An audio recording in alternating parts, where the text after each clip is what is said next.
নমস্কার বন্ধুরা, গল্পের হাটে আপনাদের সকলকে স্বাগত জানাই। বন্ধুরা, গল্পের হাটে আমার আজকের নিবেদন বিভূতিভূষণ বন্দ্যোপাধ্যায়ের রচিত গল্প চৌধুরানী।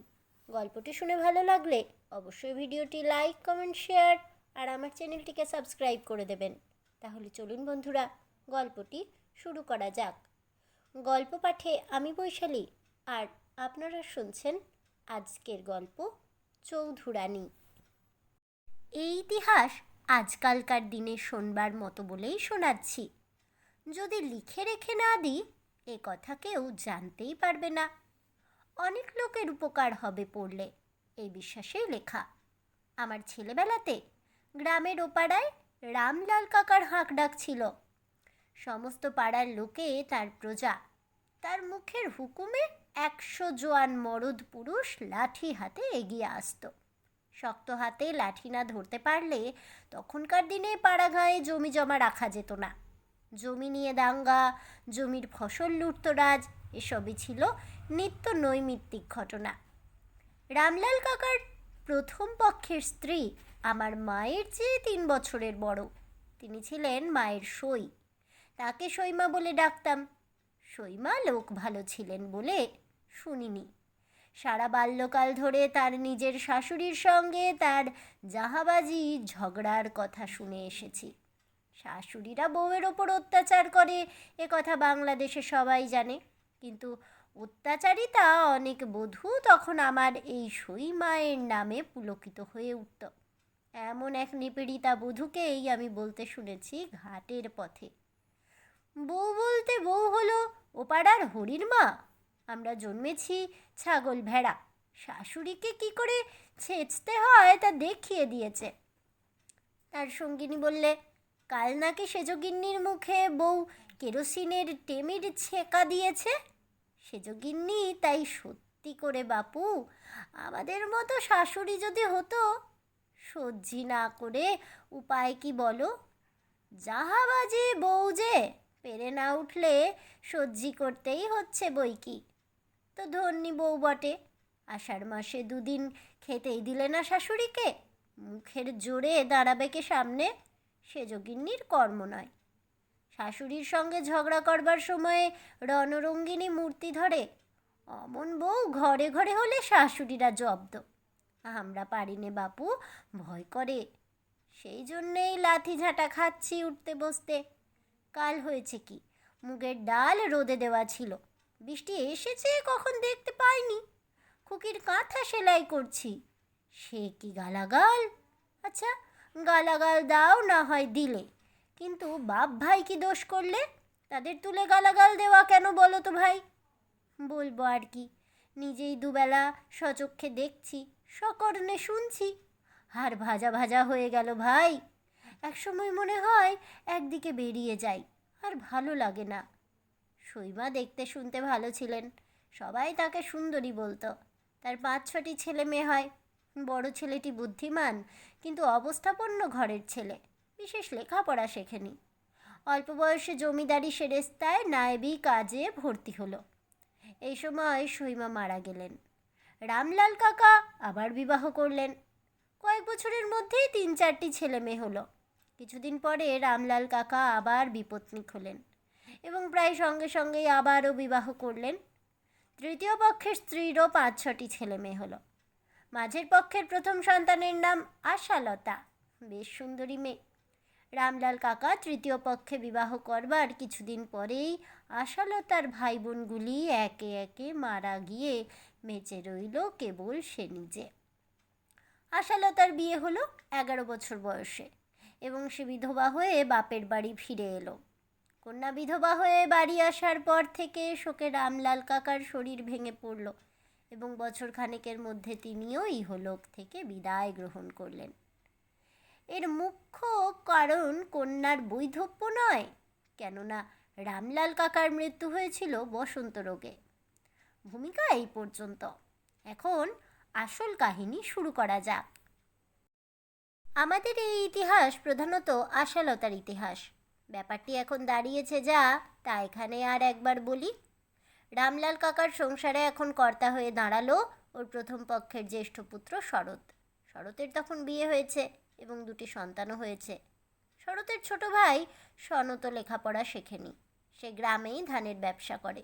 প্রথম পক্ষের মেয়ে কটির বিবাহ হয়ে গিয়েছে, তারা সকলেই শ্বশুর বাড়িতে। রামলাল কাকার তৃতীয় পক্ষের ছেলে মেয়েগুলির বয়স কম। বড়টি ছেলে, তার বয়স এই সময় 8। রামলাল কাকা সম্পত্তিওয়ালা লোক ছিলেন। বড় ছেলে শরৎ এমন দৃষ্টফন্দি সব আঁটতে লাগলো যাতে তার নাবালক বইমাত্রেও ভাই বোনগুলি সম্পত্তির উপসত্ত্ব থেকে বঞ্চিত হয়। বিমাতার কোনো কাজ এ কথা এ সংসারে খাটে না, তার বয়সেও খুব বেশি কিছু নয়। শরৎ জমি মৌরসি বন্দোবস্ত করতে লাগলো মোটা টাকা নিয়ে, পুকুর জমা দিতে লাগলো নিকিরিদের কাছে মোটা টাকা নিয়ে, গোলার ধান বিক্রি করে ফেলতে লাগলো আড়তদারদের কাছে, তাতে পেতে লাগলো মোটা টাকা। গাছের নারকোল সুপুরি বিক্রি করতে লাগলো কলকাতায় যারা মাল চালান দেয় তাদের কাছে। অথচ ওর বিমাতা বা বইমাত্রেও ভাই বোনগুলির পরনে কাপড় নেই, স্কুল পাঠশালায় যাবার বন্দোবস্ত নেই। যা টাকা পাওয়া যাচ্ছে ওরা তার ন্যায্য অংশীদার। অথচ শরৎ বা সনদ সে চিজ নয়, সোজা পথে হাঁটার অভ্যেস তাদের নেই। বিমাতা মুখ ফুটে কিছু বলতে সাহস করেন না নিজের চেয়ে বেশি বয়সের সৎ ছেলের কাছে। এভাবে অরাজকতা চলল বছর 2। শরতের বিমাতা মুখ বুজে সহ্য করেন, তিনি গরিব ঘরের মেয়ে, তৃতীয় পক্ষের স্ত্রী হয়ে এসেছিলেন এ সংসারে। যা জোর ছিল এখানে, বিধবা হওয়ার সঙ্গে সঙ্গে সেটুকুও গিয়েছে। দোর্দণ্ড প্রতাপ সৎ ছেলেকে কিছু বলতে সাহস করেন না তিনি, নির্জনে চোখের জল ফেলেন। তার ছেলেমেয়েরা বিষয় সম্পত্তির কি বোঝে, মহা আনন্দে লাট্টু ঘোড়ায় আর ঘুড়ি ওড়ায় পথে পথে মাঠে ঘাটে। শীতকাল, সকালবেলা শরৎ এক বাটি মুড়ি খাচ্ছে বসে, এক্ষুনি চা খেয়ে যে বেরুবে। আশালতা এসে দোরের গোড়ায় দাঁড়িয়ে বললে, বর্দা। শরৎ মুখ তুলে বললে, কি রে? একটা কথা তোমায় বলবো। কি? বল তাড়াতাড়ি, আমার সময় নেই, কাছারিতে বেরোতে হবে এক্ষুনি। তুমি বাগদিপাড়ার জমি বন্দোবস্ত করেছো কত টাকায়? কবে? এই যে সেদিন করে এলে, বৌদিদির হাতে টাকা এনে দিলে। কেন অত খোঁজে, তোমার দরকার কি? আশালতা মুখ গম্ভীর করে দাদার সামনে এসে দাঁড়ালো। সুন্দরী মেয়ে, নিরাভরণা, বিধবার বেশ, চাপা রাগে ওর মুখ রাঙা হয়ে উঠেছে। বললে, দাদা, আজ আমি যে কথা বলতে এসেছি তা শোনো। তুমি ওরকম করে বিধু নিধুকে ফাঁকি দিতে পারবে না বলে দিচ্ছি। শরৎ অবাক হয়ে ওর মুখের দিকে চেয়ে রইল। এমন কথা যা আশালতা তাকে বলতে পারে এমনটাই সে বিশ্বাস করতে পারছিল না তখনও। অতটুকু মেয়ে আশালতা। পরক্ষণেই রাগে ও বিস্ময়ে তার মুখ দিয়ে কথা বেরোতে গিয়ে আটকে রইল খানিকক্ষণ। যখন কথাটা বেরিয়ে এলো, অবশেষে তা বড় অসংলগ্ন হয়ে পড়ল। তার মানে বোঝা গেল না। কি জমিকার টাকা বিধুনিধুর ফাঁকি মানে? শোনো দাদা, বিধুনিধু আছে, ওদের 3টি বোন আছে, ওদের তুমি দেখো না। মা ভালো মানুষ, তিনি কিছু বলতে পারেন না। ওদের পরনে না আছে কাপড়, না গায়ে একটা জামা। মার একখানা থান, তাই শুকিয়ে নেয়। বিধু বড় হয়েছে, ওকে স্কুলে দিলে না? ওরা সব খাবে কি এরপরে? কি খাবে সে আমি কি জানি। আমারই বা কি দায় পড়েছে বিধুর পড়া নিয়ে মাথা ঘামাবার? বাবা থাকতেই তো আমাকে আর সনদকে পৃথক করে দিয়ে গিয়েছেন। কিন্তু সেসব কথার কি দরকার এখন জিজ্ঞেস করি? তোমার সে সর্দারি করবার দরকার কি? আশালতা দৃঢ়স্বরে বললে, সর্দারি করিনি, কিন্তু না বলেও থাকতে পারছি না। মা কিছু বলেন না, কিন্তু এইটুকু তো বোঝেন যে বিধু নিধু ফাঁকে পড়ছে। তুমি যে জমি বিলি করলে, বাঁশ ধান বিক্রি করলে, পুকুর জমা দিলে, সে টাকার ভাগ ওরা পাবে না? অথচ ওদের পরনে না আছে কাপড়, না আছে ওদের গায়ে একটা জামা। শরৎ রাগে কাঁপতে কাঁপতে বললে, এত বড় কথা তোর? তুই কথা বলতে আসবার কে শুনি? তোর কি ভাগ আছে বিষয়ের? তোর কোন জোর এখানে খাটবে তা শুনি? আমার কথা তো একটুও বলিনি দাদা। বিধু নিধুর ভাগ ওদেরকে দাও, মাকে দাও। শৈলবালার বিয়ে দিতে হবে আজ বাদে কাল, সবই যদি বেচে কিনে ফেললে কাল শৈলর বিয়ে কি করে হবে? তা শুনি? সে ভাবনায় আমার রাত্রিরে ঘুম হচ্ছে না। মা গিয়ে বুঝুন তার মেয়ের বিয়ে কি দিয়ে হবে, আমার তাতে কি? এই কথা তোমার উপযুক্ত কথা হলো? শৈলর বিয়ে না হলে কার মুখ হাসবে, মার না তোমার? লোকে বলবে অমুকের বোনের বিয়ে হলো না, ধুমসি ঘরে রেখেছে। রাগ করো না দাদা, তোমার পায়ে পড়ি, আমার কিচ্ছু চাই নে। একবেলা দুটো আলো চালের ভাত, একখানা কাপড়, কিন্তু বিধু নিধুকে স্কুলে দাও। এরপর ওরা করে খাবে কি করে? তোমারই দোষ দেবে লোকে, আমাকে কেউ বলতে আসবে না, ভেবে দেখো। শরৎ একটা বড় ধাক্কা খেলে এই দিনে। এতদিন তার বিশ্বাস ছিল সে যখন সংসারের কর্তা, সে যা করবে তাই হবে। অবশ্যই বাবা তাকেও সনদকে পৃথক করে দিয়ে গিয়েছেন, কিন্তু হঠাৎ পরলোক গমন করাতে পাকাপাকি কিছু করে যেতে পারেননি বিষয় আশয়ে। নগদ টাকার দরকার হলে জমি বিলি, ধান বিক্রি, ইচ্ছে মতো খাজনা আদায় ইত্যাদি করলে বাধা দিচ্ছে কে তাকে? বিমাতা বাধা দিতে সাহস করবেন না। হাবদা গোবদা ভীতু মানুষ। আজ সে দেখলে এমন একজন আছে যে তার আঙুল উঁচিয়েছে ওর ইচ্ছের বিরুদ্ধে, ওর খেয়াল খুশির বিপক্ষে। আর সে কি না আশালতা, যাকে কাল দত্তমশায়ের পাঠশালাতে হাত ধরে জোর করে নিয়ে গিয়ে বসিয়ে রেখে এসেছে। কেননা ও পাঠশালায় যাবার নামে কেঁদে আড়ষ্ট হয়ে যেত। সেদিন সন্ধেবেলা ছোট ভাই সনদকে ডেকে বললে, আশার কাণ্ড শুনেছিস? কি? ও নাকি আমাকে দেখে নেবে, আমি নাকি বিধু নিধুকে ফাঁকি দিয়ে বিষয় আশয়ের বিলি ব্যবস্থা করছি। ওইটুকু মেয়ের এত বড় আস্পর্ধা? তাই তো, এর একটা বিহিত করতে হবে সনদ। আশার কি জোর খাটে এ সংসারে, তা বলে দেখো। তুইও বলবি, আমার সঙ্গেই বলবি। বেশ, কালই সকালবেলা বলা যাবে। ওকে তাড়িয়ে তবে আর কাজ। বড্ড বার বেড়েছে ও, আমাকে একেবারে অবাক করে দিয়েছে আজ। আমি বলবো এখন বুঝিয়ে বুঝিয়ে টুঝিয়ে বলার কিচ্ছু নেই, ওকে বিদেয় করে দেব কালই। বেশ, সনদ তখন দিব্যি রাজি হয়ে গেল। কিন্তু সকালে এসে বললে, দাদা, ওই যে কাল বলেছিলে আমাকে বলবার কথা না? হ্যাঁ, তা কি? আমি ওসব পারবো না, তুমি যা হয় করো। সে হবে না, তোকেও বলতে হবে। আমি ভেবে দেখলাম ও সব কথার মধ্যে আমার না থাকাই ভালো। তুই আমাকে ভয় করিস না মাকে ভয় করিস? কাউকে ভয় করি নে, মা আমাদের দুজনকেই ভয় করে চলে দাদা, সে তুমিও জানো। মা সাতেও নেই পাঁচেও নেই, নিরীহ প্রাণী, তাকে আবার ভয় করবার কি আছে? তবে তুই কেন বলবি না আশাকে? না দাদা, আশা আমাদের কোল পোছা বোনটা, ওর মা নেই, বাপ নেই, স্বামী পুত্তুর নেই, আমি ওকে ওসব কথা বলতে পারবো না। শরৎ মুশকিলে পড়ে গেল। দুই ভাই একসাথে কাজ করলে যে জোর পৌঁছতো সে তো পৌঁছলো না।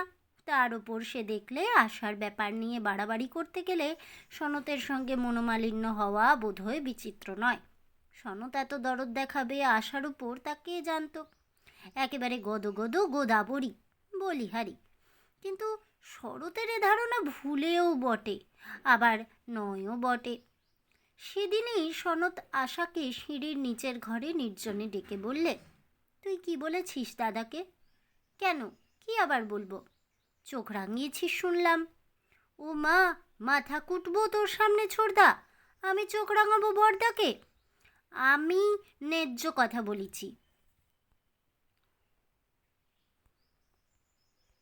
কি কথা শুনি? আশা সব ব্যাপার খুলে বললে, বলেই কাঁদতে লাগলো। সনদ বললে, কেঁদে মরছিস কেন তুই? না ছোড়দা, তুই বল, আমি কি অন্যায় কথা বলছি? তাই তো। আহা, মার কষ্ট দেখলে বুক ফেটে যায় ছোড়দা। তুই বল, বড়দা এতগুলো টাকা পেলেন জমি বিলি করে, জিনিস বিক্রি করে, একটা পয়সা মার হাতে দিয়ে বলেছেন, মা তুমি একাদশীর দিন একটু মিষ্টি কিনে খেও, কি শৈলকে একটা ফ্রক কিনে দিও। আহা, কিচ্ছু পরবার নেই ওর।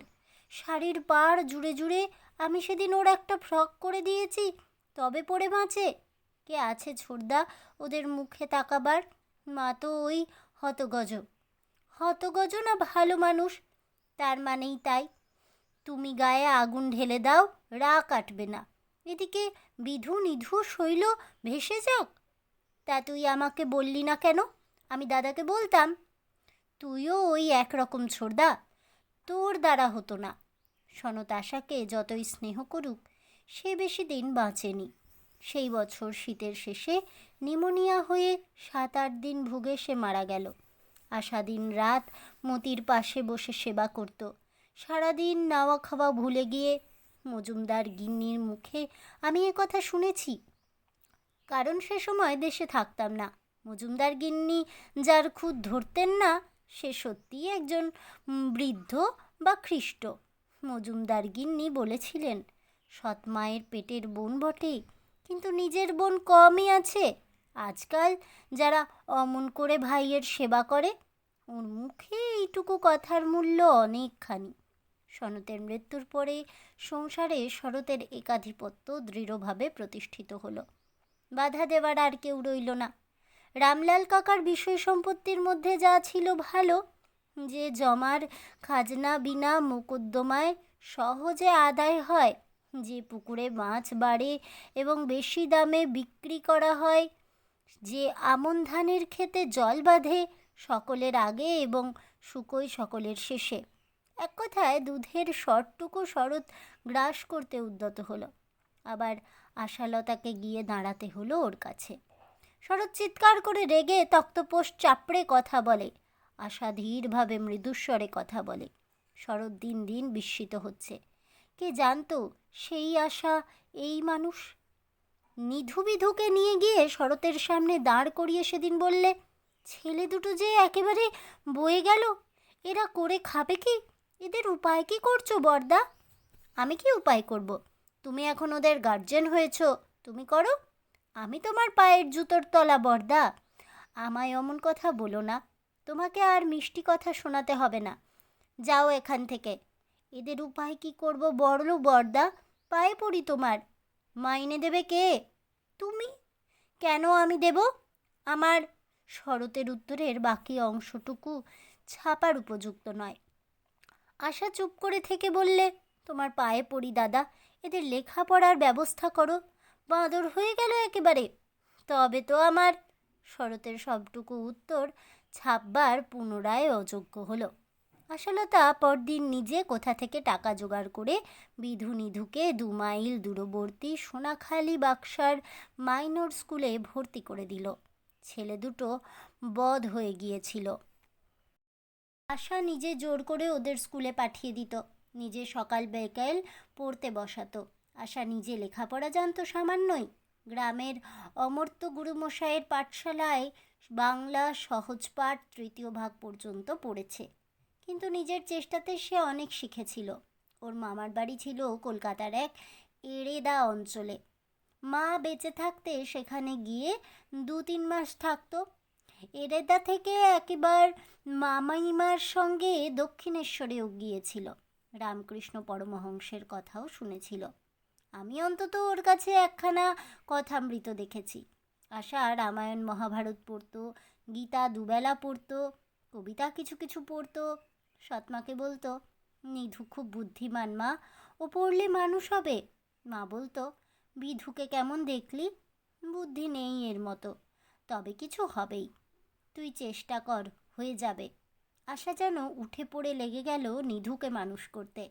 শয়নে স্বপনে ওর এই এক ভাবনা। নিধুর এতটুকু বেচাল দেখলে নিজে শাসন করে, কড়া পাহারায় পড়াশুনো করায়। একদিন স্কুল কামাই করলে ভাত দেওয়া বন্ধ করে দেয়। অথচ আশা তার বিধু নিধুর বয়সের তফাৎ খুব বেশি নয়, 8 বছরের কি 10 বছরের। পাড়ার লোকে বলতো, ওদের মা আর ওদের কি করে। আশা ওদের দিদিকে দিদি, মাকে মা। শরৎ চেষ্টার ত্রুটি করেনি ওদের সম্পত্তি ফাঁকি দেবার। আশা না থাকলে ওরা পথের ফকির হতো, এ কথার কোনো ভুল নেই।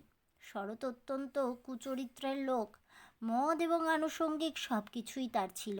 একবার মদ খেয়ে বিধুকে ডেকে বললে, বিধু, এই কাগজখানাতে একটা সই করে দিতে বল মাকে। বিধু একে বরদাকে ভয় করে, তার উপরে মাতাল অবস্থায় বরদা অধিকতর ভয়ের কারণ ভালোই জানে সে। সুতরাং বিনা বাক্য ব্যয়ে সে কাগজখানা মায়ের কাছ থেকে সই করিয়ে নিয়ে এসে দিলে। শরৎ চলে গেল। এর দিন দশেক পরে আশা নাইতে গিয়ে দেখলে ওদের ঘাটের ধারের বাগানে 7-8 জন লোকের জটলা। 5 জন কাঠুরে গাছ কাটছে, 2 জন লোক দাঁড়িয়ে লোক খাটাচ্ছে। আশার সঙ্গে ছিল গোয়ালপাড়ার কালী গোয়ালিনী। সে কালীকে বললে, পিসি গিয়ে জিজ্ঞেস করো তো ওরা গাছ কাটছে কেন। কালী জিজ্ঞেস করে এসে বললে, মা ঠাকুরুন, ওনারা বললে শরৎবাবু এ বাগানের গাছ বিক্রি করছে আমাদের কাছে। সে কি কথা, জিজ্ঞেস করে এসো তো কত টাকায় বিক্রি করেছে। কালী আবার গেল এবং ফিরে এসে বললে, 300 টাকায় মা ঠাকুরুন। আশা তক্ষুনি বাড়ি গেল তাড়াতাড়ি স্নান করে। শরতের সঙ্গে কথাটা বলতে শরৎ ধীরভাবে বললে, কেন, তোমায় সব জানাতে হবে নাকি? তুমি বাড়ির কে? মার ভাগ মা সই করে বিক্রি করেছেন। নাবালকদের ওছি হয়ে কত টাকা দিয়েছো মাকে সে খোঁজে তোমার দরকার নেই, জিজ্ঞেস করে এসো। তাছাড়া ও বাগানের গাছ কেটে বিক্রি করার কি ক্ষমতা আছে তোমার? 50-60 টাকার ফল বিক্রি হয় বছরে, কেন ও বাগানের গাছ কেটে বিক্রি হবে? মা সই দিয়েছে। তোমার কাছে আমি সে কৈফিয়ত দিতে রাজি নই, যাও তুমি। আশা ছুটে এসে সৎমাকে জিজ্ঞেস করে জানলে কিছুদিন আগে একখানা কাগজে সই দিয়েছিলেন বটে, তবে কী জন্যে তার সই নেওয়া হলো তা জানেন না তিনি। হ্যাঁ, কাল বিকেলে বিধু এসে তার হাতে 30টি টাকা দিয়ে বলেছিল বরদা দিয়েছে। তিনি বাক্সে তুলে রেখে দিয়েছিলেন, এই পর্যন্ত। আশা রেগে বললে, তুমি একটি আস্ত বোকা, সই দিতে বললে অমনি দিলে, আমাকে জিজ্ঞেস করনি কেন? তুমি কি জানো কিসের সই? তুই তখন বাড়ির পুজো দিতে গিয়েছিস পঞ্চানন তলায় শনিবারের দুপুরে। তাছাড়া শরৎ মদ খেয়ে এসেছিল। বিধু ভয়ে কেঁদেই বাঁচে না। জানো তো, জমের মতো ভয় করে ওরা শরৎকে। তা তো জানি। এদিকে যে দিব্যি ওদের মাথায় হাত বুলোলো বরদা, 300 টাকায় বাগান বিক্রি করেছে, তার 3 ভাগের 1 ভাগ 100 টাকা তুমি পাবে, সেই জায়গায় 30টি টাকা ঠেকিয়েছে মোটে। উহ, কি অন্যায় কাজ! বোকা বানিয়ে দিয়েছে 30 টাকা দিয়ে। তুমি জিজ্ঞেস করলে না কেন এ টাকা কিসের? আচ্ছা মা, এত বোকা হলে মানুষ সংসার করতে পারে? বিধু নিধু যখন পথে বসবে তখন মজা টের পাবে কে শুনি, তুমি না আমি? আশা গিয়ে তুমুল ঝগড়া বাঁধালে শরতের সঙ্গে। ফাঁকি দিয়ে গাছগুলো এভাবে জলাঞ্জলি দেওয়া? মায়ের টাকার ভাগই বা দেওয়া হয়েছে কই? শরৎ তার ছেলের সুরে বললে, যা যা যা পারিস তুই করগে। আশা রাঙা মুখে বললে, বরদা তুমি এখনো চেনোনি আমায়। বিধু নিধুকে আর ওই বোকাশোকা মাকে ফাঁকি দিতে পারো, কিন্তু আমায় পারবে না।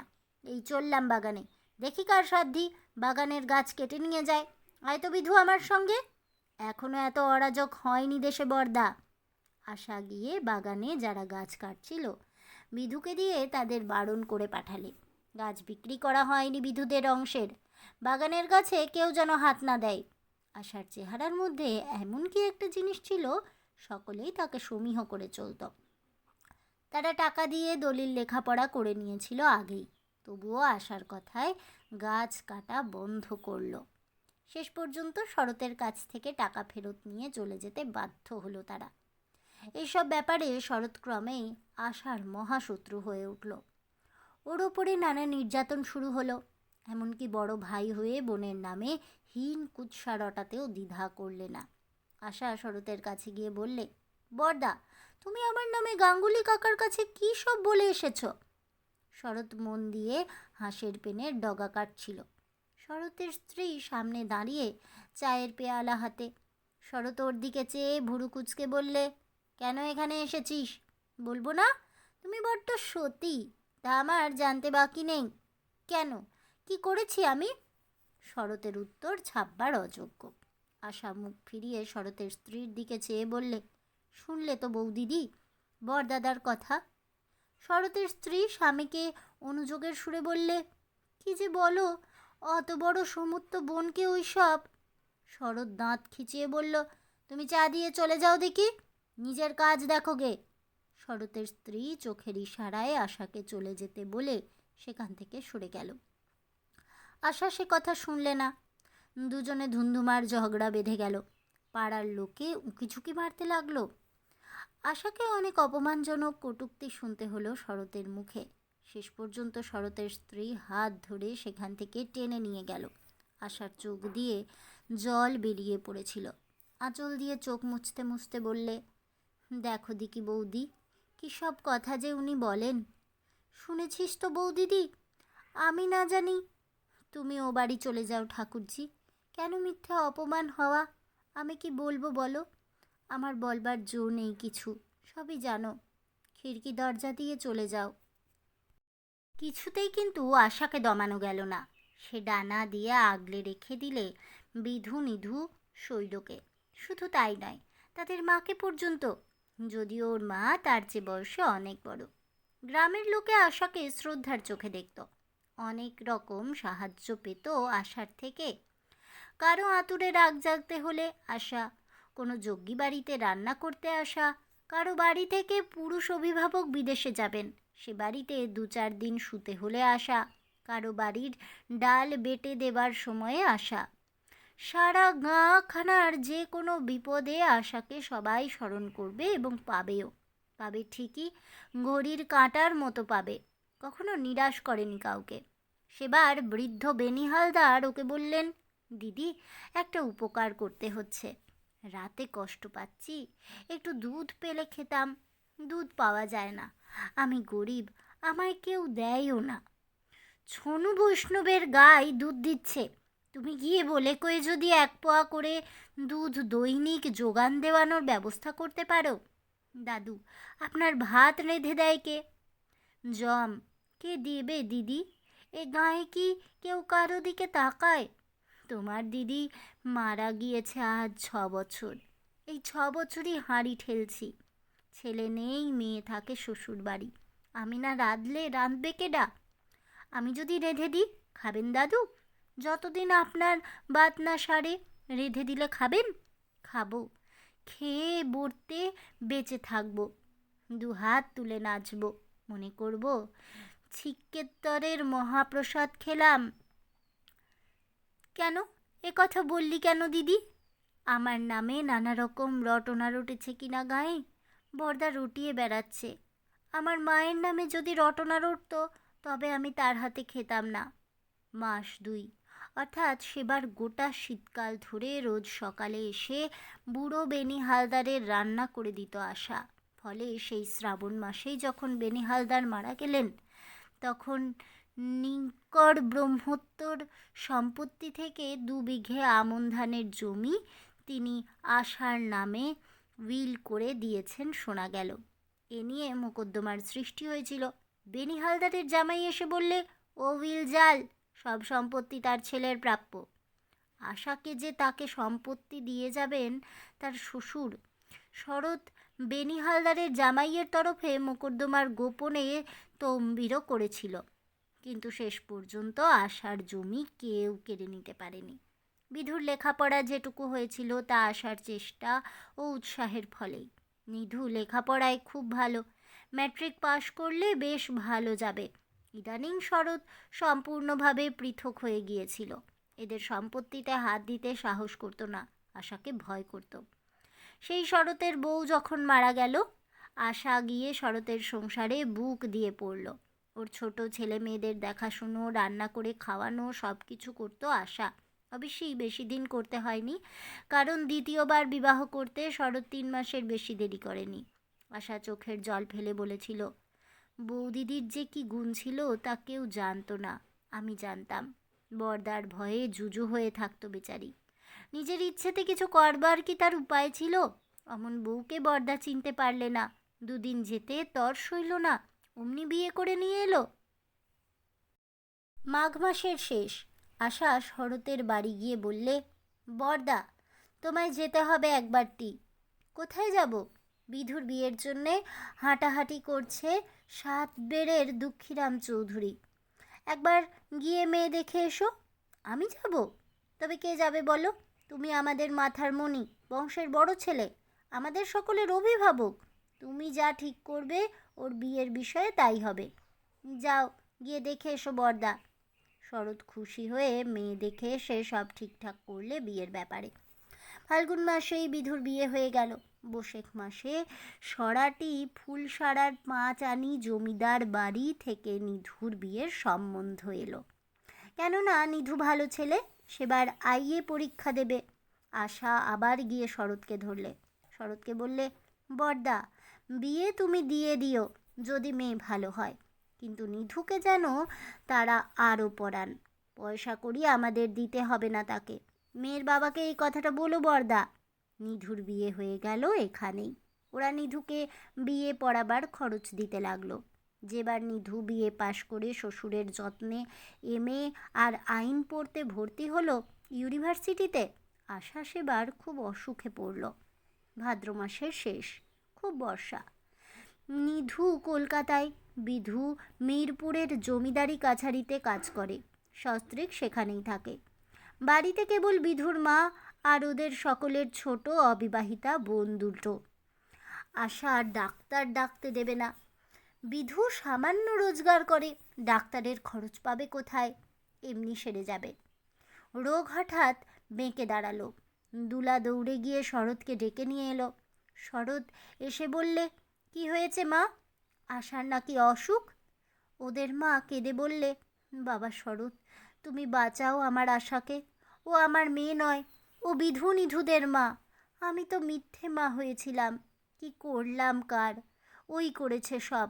সর্বস্ব বিষয় বিক্রি করে দাও, আমার মাকে বাঁচিয়ে তোলো। দুপুর থেকে মা আমার অজ্ঞান হয়ে পড়ে আছে।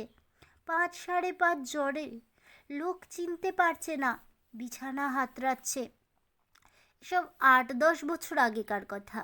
বিধু এখন চালের কল আর আড়ত করে অবস্থা ফিরিয়ে ফেলেছে। নিধু ডেপুটি ম্যাজিস্ট্রেট বারাসতে পরিবার নিয়ে আছে সম্প্রতি। বড় দিদির কথা বলতে বলতে এখনও ওদের চোখ দিয়ে জল পড়ে। আশার স্মৃতি আমাদের গ্রামের আকাশ বাতাস ছেয়ে আছে। এখনও সকলে বলে, সৎ বোন হলেই কি খারাপ হয়? না, সৎ মা সৎ ভাই হলে খারাপ হয়।